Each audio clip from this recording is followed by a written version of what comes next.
Today I'm going to teach you all about step downs. So step downs are a very important exercise to do after you get your knee replaced because it helps develop strength in your quadricep muscle. That's the muscle in the front of your thigh. It goes up and down like this. Notice my fancy pointer. Now, the problem with doing a step down is that is a regular 8-inch step. Now look what happens when she goes to step down. Look how much that knee bends. Go ahead and do that again.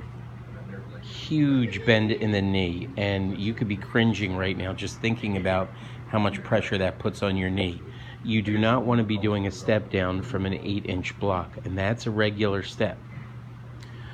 Look what happens when she goes to a 4-inch step. Right? She starts going on a 4-inch step. The knee is still bending.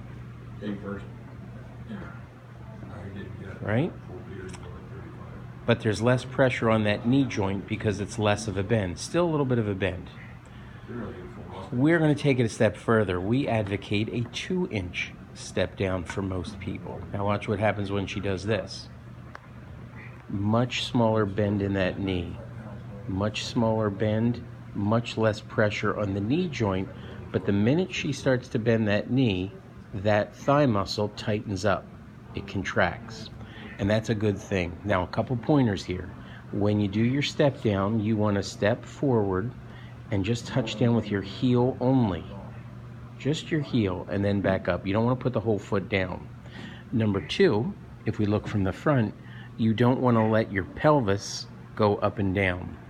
So you want to try to keep your pelvis steady, right? You're not dropping your hip, and the motion is coming from the knee joint itself.